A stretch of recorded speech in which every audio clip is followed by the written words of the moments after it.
What do you get when you mix an Italian with a bunch of Germans and throw them into Camp Crystal Lake? You get Origin of Evil, a Friday the 13th story, and we're talking to a couple of members of the cast and crew on Slasher Sports Cinema. They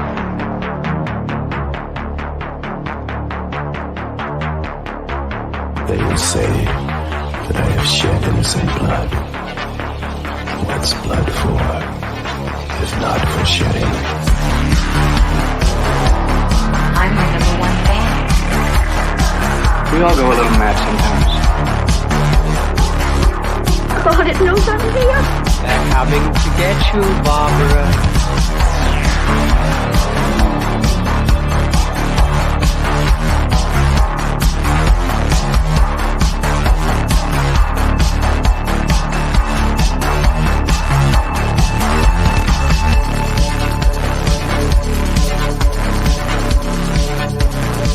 You're listening to the Slasher Sports Show with Billy Graves.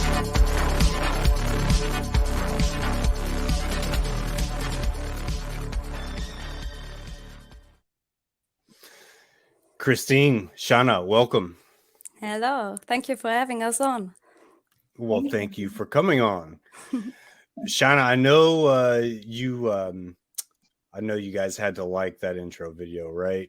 You got Christine's throat slit, the spinning background, the excellent punk music going on. I put a lot of thought into that, guys. Really well done. Well done. Thank you. Well, the first face you see, and associate director of the film, Christine Wolter.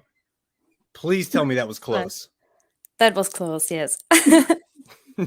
And she's the most single important piece of a slasher flick, other than the vengeful killer. She is the final girl, Shana Wiens. Yes, that was great. Thank you. It is so important for me to get names correct on the show. It's probably the most important thing that I do, especially when, listen, I'm from Nashville, Tennessee, United States of America, and we all have names like Smith and Graves and Carter, and they're the easiest things to say. But, for a simpleton like myself, it means everything to get the names correct. So, I was talking to Francesco, and, totally wish, he could have been on, but I understand, there's a linguistic thing. However, it is so funny that, when you're learning a foreign language, foreign to me, when you're learning a foreign language, the first thing that comes is like understanding what you hear, right? Just being able to understand what you're hearing. And you can go all day. You could probably go for years. There are people that I know that could go for years, only audibly understanding the language, but not really feeling comfortable formulating the phrases themselves, right?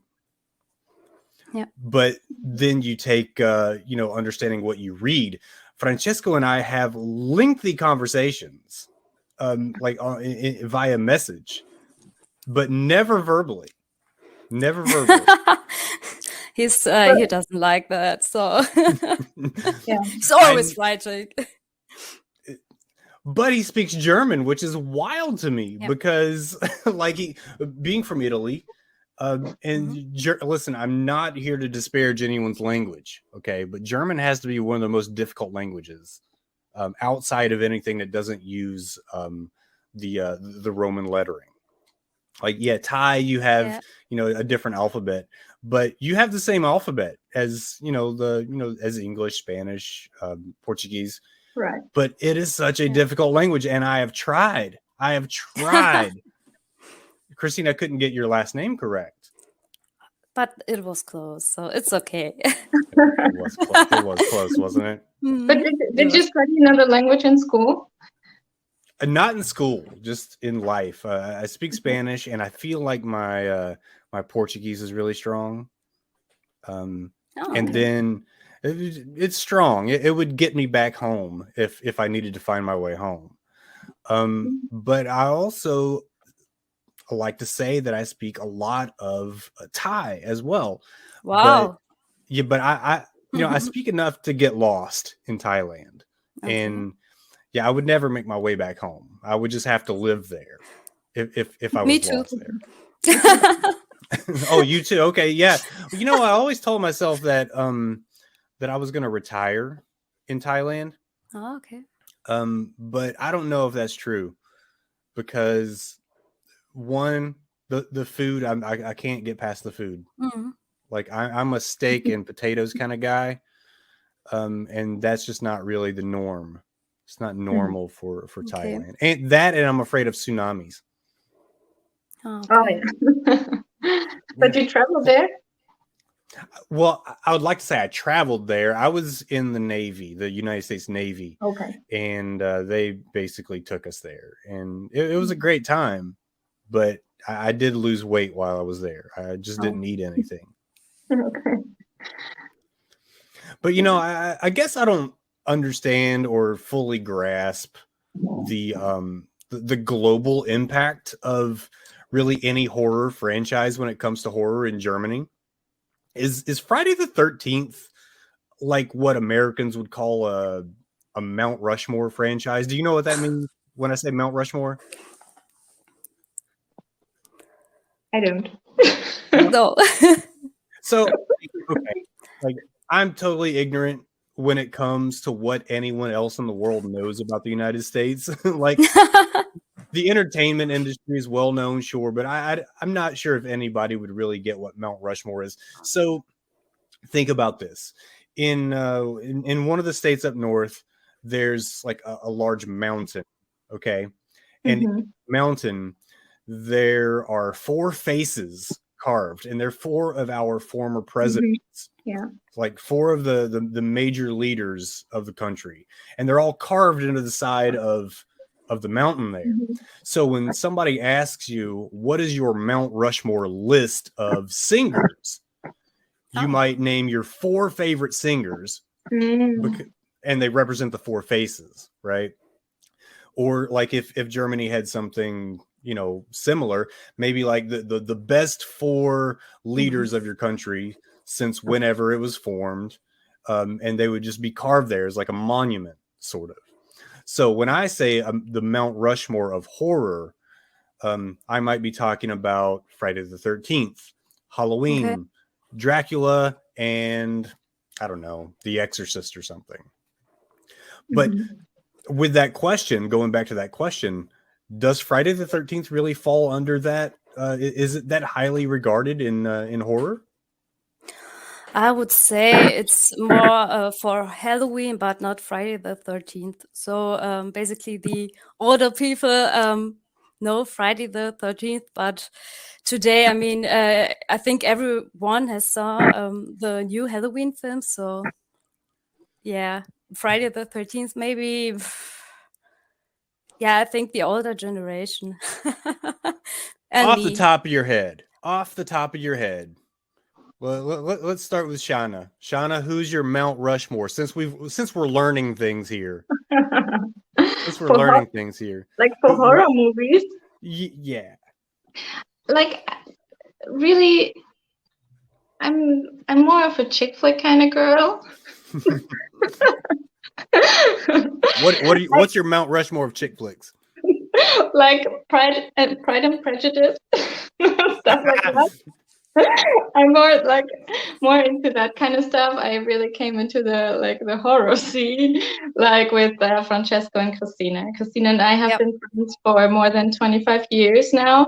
Like we've been really good friends, and they wanted to do this project and just asked me to be on it. And I was like, okay. But then they had to show me the movies. They had to show me they came to my house and we were watching YouTube videos of Friday the 13th, and I was like, oh no, I can't do it. Like everybody's naked. I cannot do it. There's a lot of naked people and they all get killed.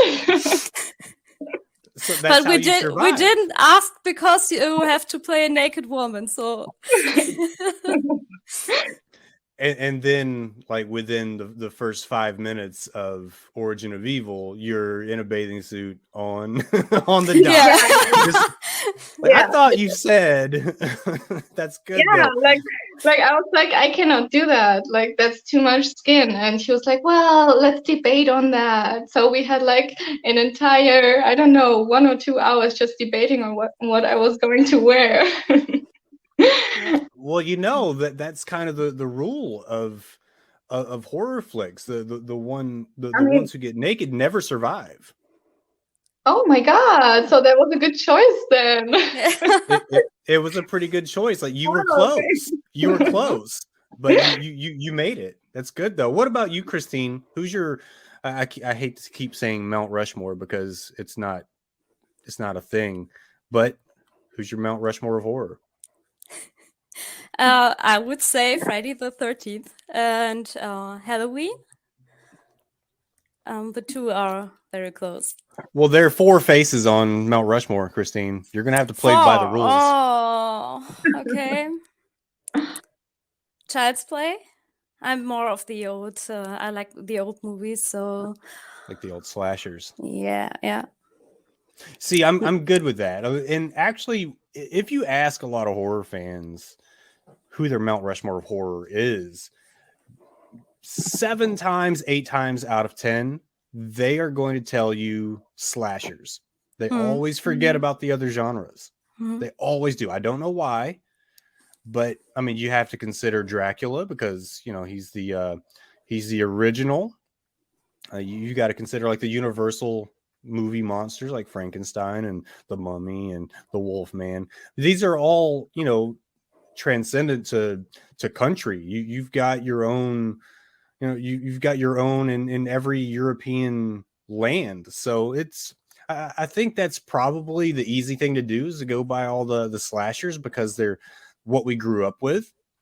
And it's probably difficult to look back in 1923 and say, okay, Nosferatu is probably on my Mount Rushmore. He is on mine because as you can see in the bottom left corner of your screen, that's, you know, that's from that movie. But let's talk about this. Tell me about this. I guess this first question could be for Christine. Okay. Tell me about the first time the idea to make a Friday the 13th fan film came into discussion. So Francesco drove back from work and then he saw this pond and then he thought, okay, it looks like Camp Crystal Lake, similar to Camp Crystal Lake, and maybe we can try to shoot a movie here. So yeah, that's basically when the idea came up. Because he saw a pond. That's good. Yeah. Sometimes it takes, it's just it's small, it's a road sign, it's a pond, it's like a scarecrow out in a field. You never know where you're going to get your ideas, your motivation.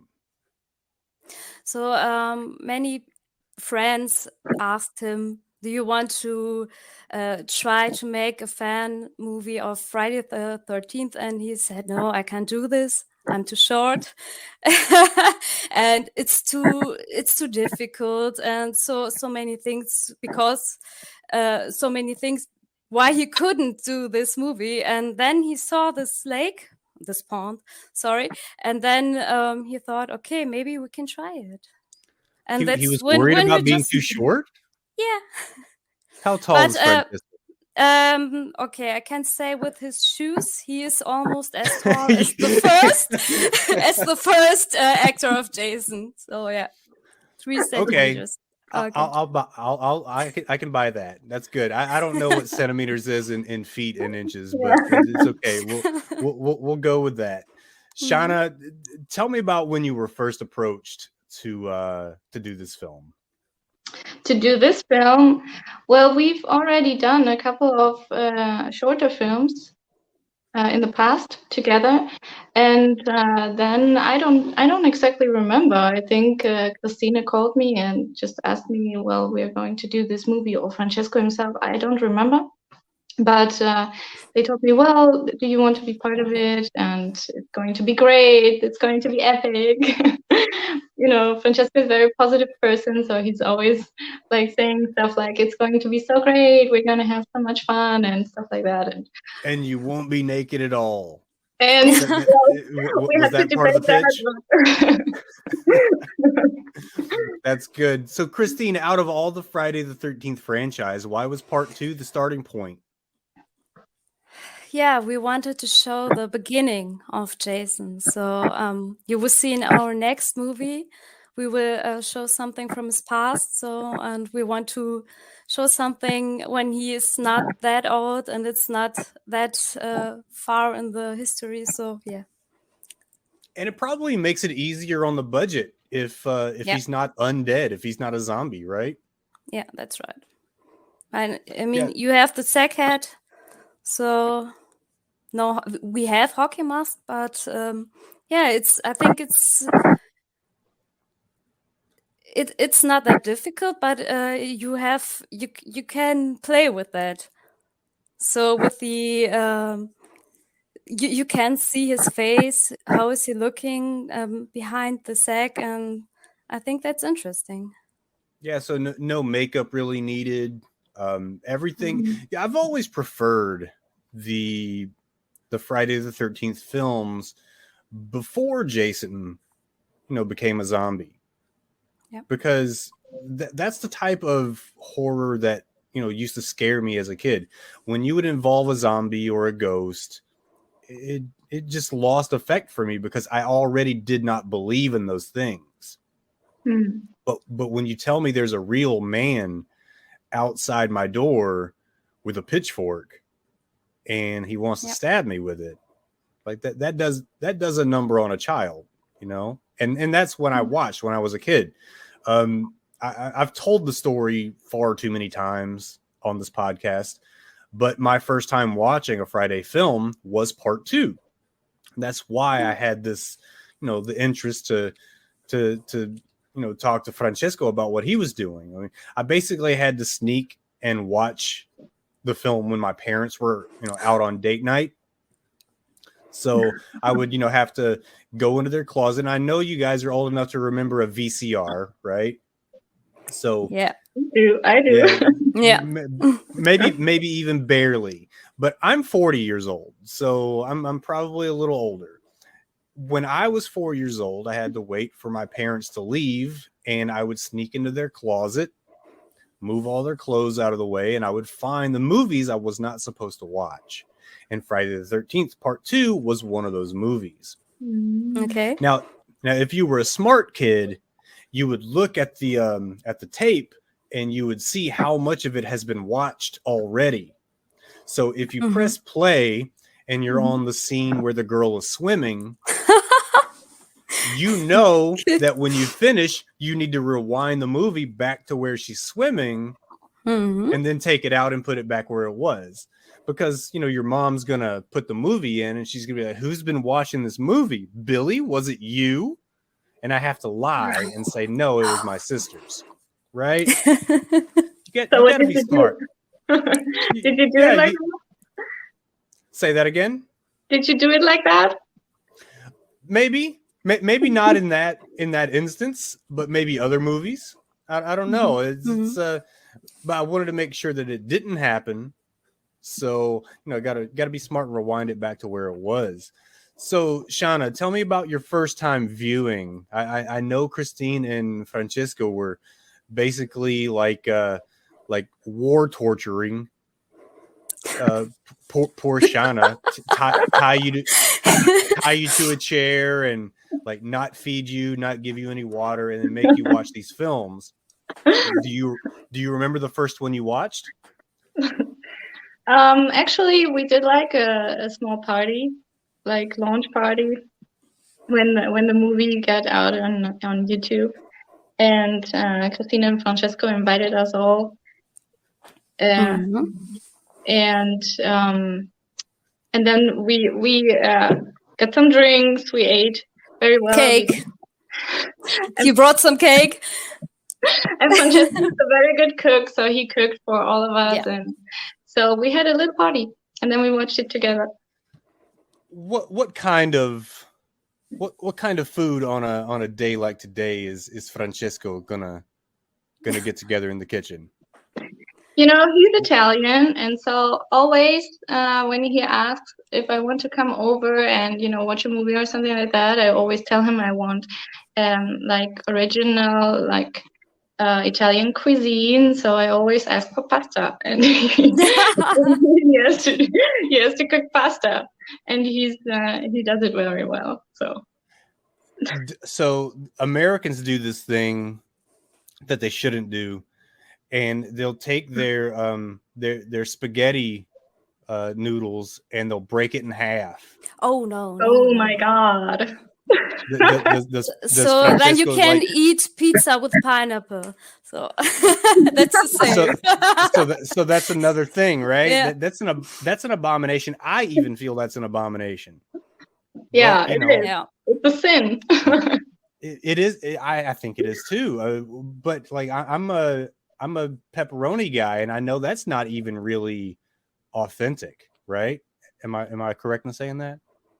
That pepperoni pizza is not really authentic either? The margarita is really authentic, so that's the best. Yeah, that's what I thought. But there's like I think it was heavy on the basil, and like that's just like not really my palate. But hey, I'm not putting pineapple on it, so that's important. That's good. That's the important part. So Christine, once Francesco sees the pond, and he has his illusions of grandeur, like what's the next step? Like, is it raising funds? Is it casting the movie? No. What happens next? We asked Jana, but she didn't really reply. So I thought, okay, she doesn't want to. And then I told him, okay, I think she don't want to play this role. And then he told me, okay, ask her again. I really want Jana in this movie. So yeah, I asked her again, and then she said yes, finally. And then he was writing the script. We were searching for other locations and preparing stuff, and then we just started. So Shana left you your message on red, huh? Oh, I left them waiting. I don't remember this part. Okay.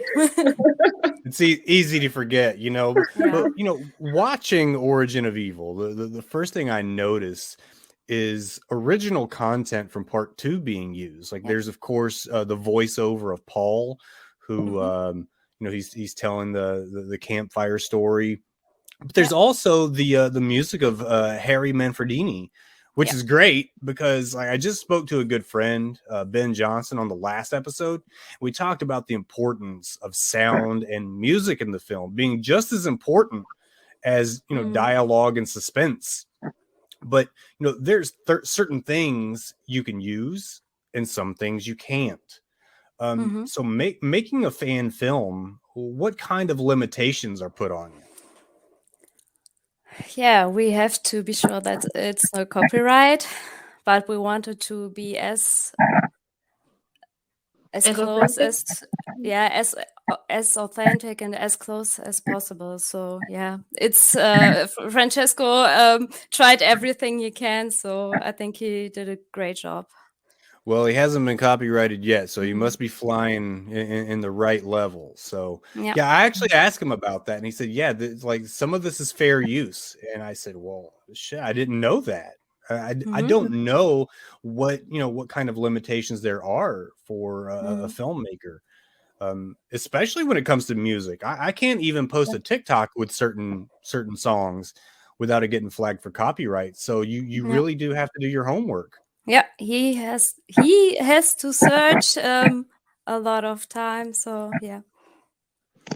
He also said that like you do a good job of making sure that anything that he puts on paper that sounds stupid, that he's not going to do. I think he brought up the example of he had fog on the lake. Oh yeah, the fog scene. And you're like, Francesco, you dumbass. There's no fog in the middle of the day. It's either morning It's he- so funny that he told you.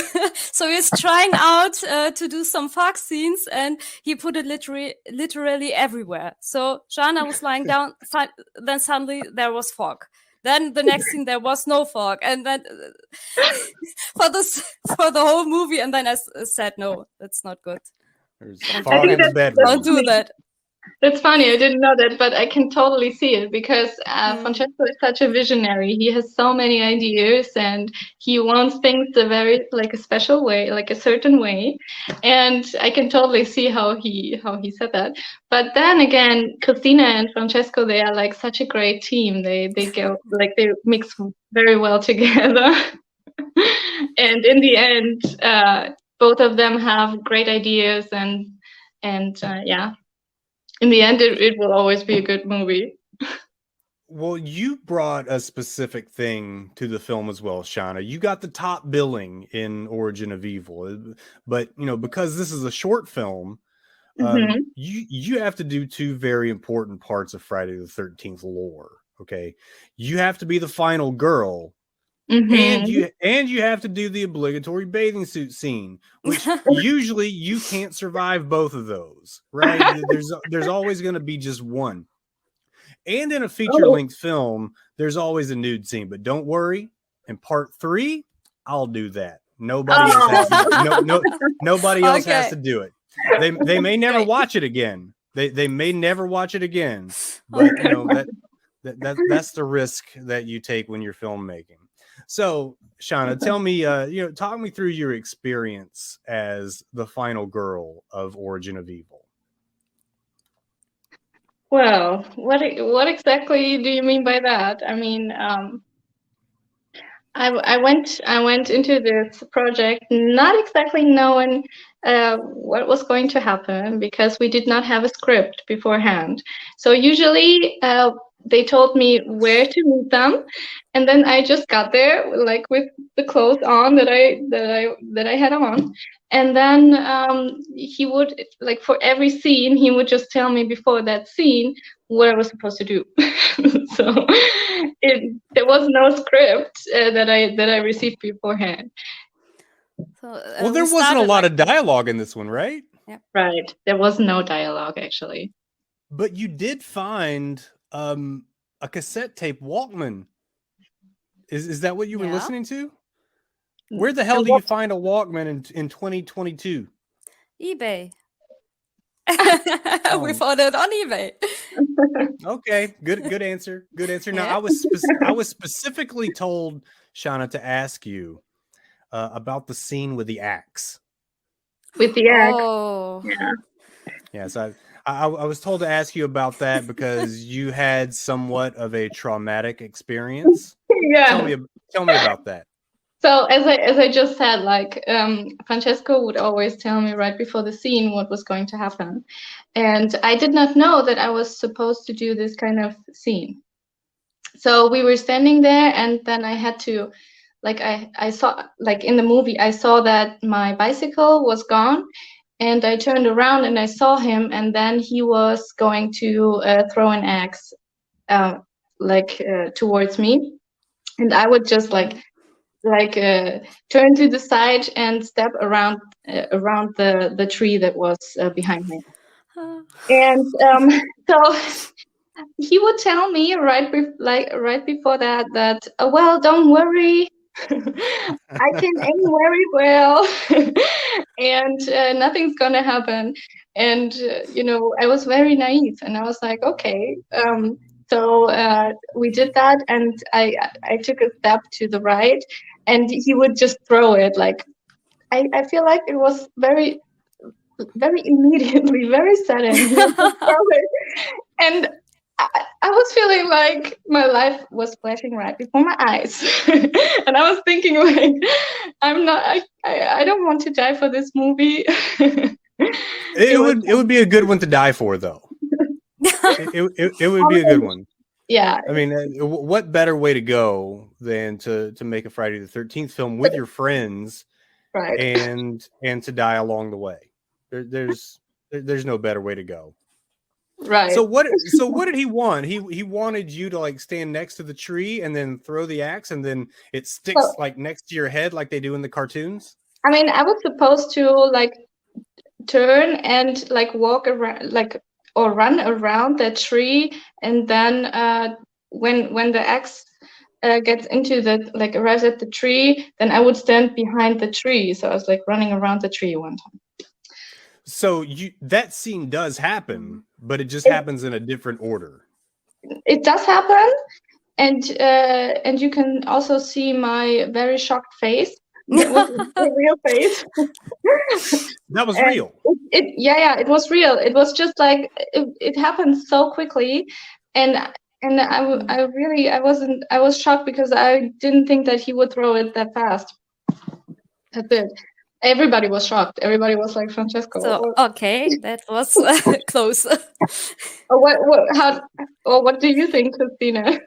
So okay, we were shocked, but it was not that close. So you were out of danger. I think you were so shocked that you thought, okay, he tries to kill me. So no, he So didn't. Christine, you get rid of the fog, but you don't get rid of the axe throw. Okay, I Yep. see. I see Yeah. how that's going to go. Sometimes I have to stop him, but mostly it's okay. So Just let him go. yeah, Just let him go. He's like a dog in a field. Just let him run. He'll come let back. him run. Mm-hmm.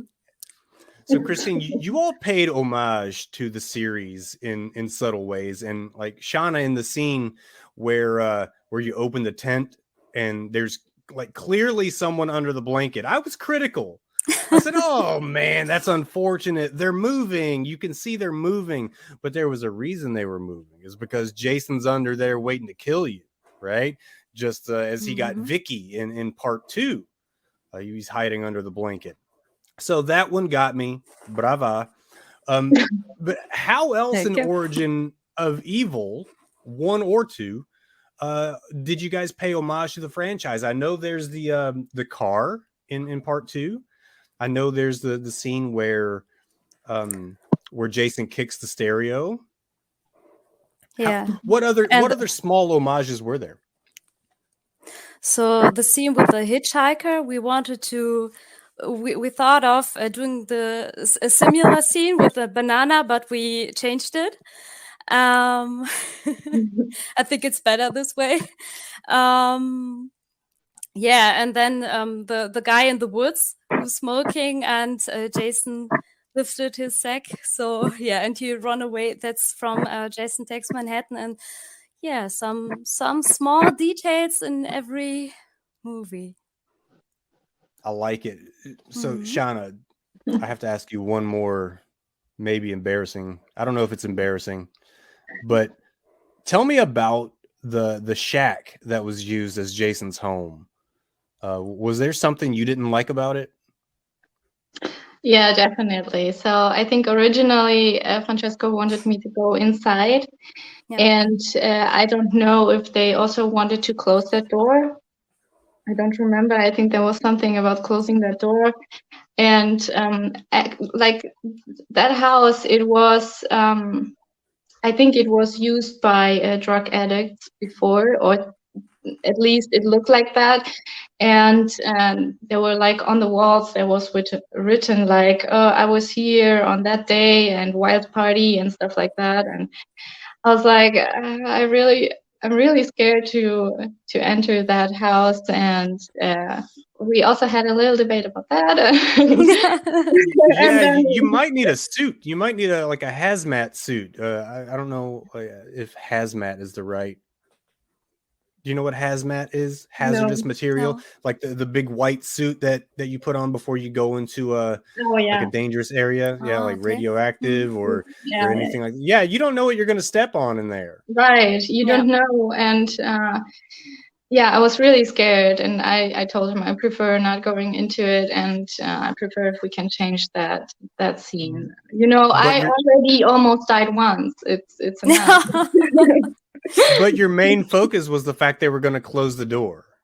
That's I mean, even stepping aside was kind of scary because you don't know what other people did inside there, what you would step on and everything, and there was not very much light in it. I don't know No if there were light, no windows light. at all. I think there No. were no windows, and so it was icky. It was This was a hard no. a hard pass. Yeah. So the question for either you, I understand there's an issue with a certain video pirate who's stolen some of your work. Like, what do we know about this right now? Yeah, heavy sigh. I know. So he took off some scenes. You can see almost everything of our first trailer. He loaded out on 3 websites. I don't know how much, and he wrote down his name. So he wrote our names too. But he basically said that he made this movie and it's his idea, and yeah, that's not good. So he basically ripped the trailer from YouTube, did some editing to add his name to the credits, but he left your name too. Yeah. So you basically co-directed this film with Francesco and with this random guy. And he created a fake account of Francesco, and with another picture from Jason, and yeah, don't know what else he is doing. So yeah, we have to stop him. What benefit could he get from? Well, I guess he could show the work being done and maybe get funding for another project or something. But that seems so wild because you can't really go anywhere with that except maybe get like some internet points, some internet cool points from people. I don't know. So he wants to sell the movie next year. So On I mean, DVD, we right? yeah, IMBD.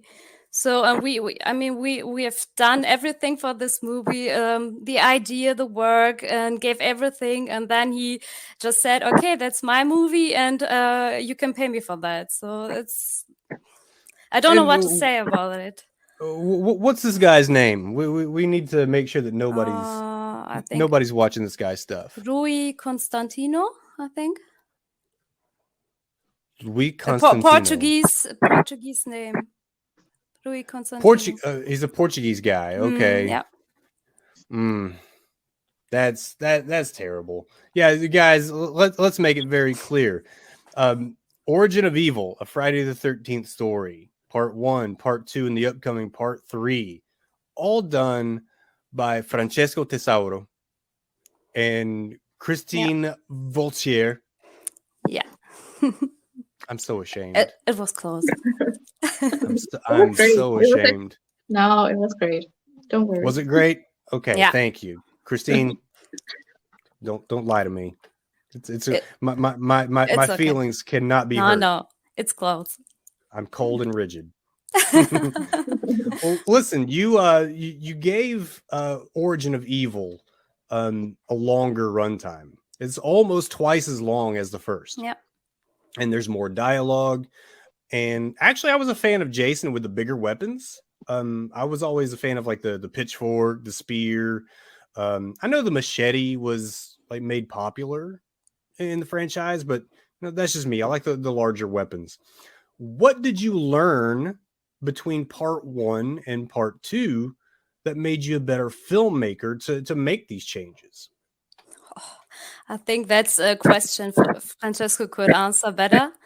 But we try to show some different weapons and try to show different death scenes, so it's not boring. No, not boring at all. And I think you've cast both films very well. Shana did a great job. Yeah. And then Helena and Keel, Suzanne. Yeah, Suzanne Keel did fantastic jobs. I think you've done a very good job with these films in general. and I can't wait for part 3. Do you want to tell me what part 3 is going to be about? So we want to show something of Jason's past. So as you can see right behind me, you can see the young Jason and the head of his mother. So we will show a bit of his past, and yeah, maybe it's a bit more calmer.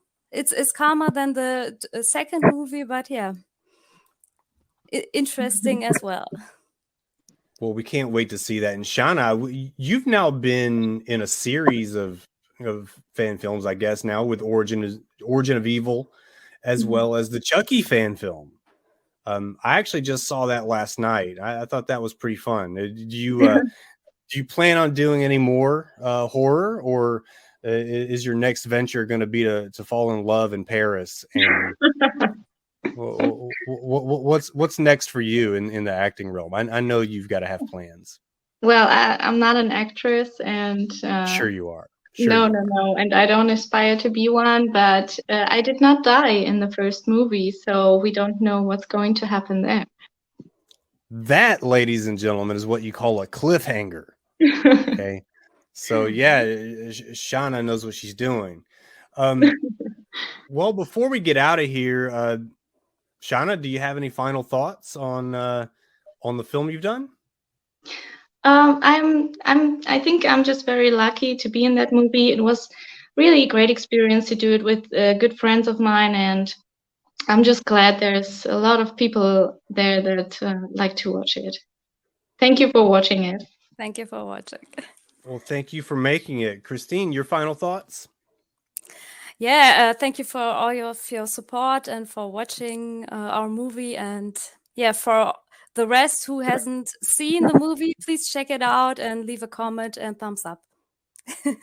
Absolutely. And both links are going to be in the episode description to this podcast. I'm going to include all that, plus any social media or anything like that we can put in there. It's going to be there. You'll be able to follow Christine and Shana. But most importantly, find the films, watch the films, give them a thumbs up, comment what you liked, comment what you didn't like. People are going to do that as well. I mean, the only way for us to grow, the only way to get better is to measure what you're trying to get better at. You cannot improve what you don't measure. Let me say that again. You cannot improve what you don't measure. So I do want to thank Christine and Shana for coming on to Slasher Sports Media. I hope you had a great time making this film, and I'm going to push it on everybody. I think everybody needs to see a horror film. I want you to support horror film, support indie film. So that's going to do it for this episode of Slasher Sports Cinema. Please like and subscribe, share with your friends, support indie film, but always go forth and may you drink the blood of your enemies from the skulls of their children.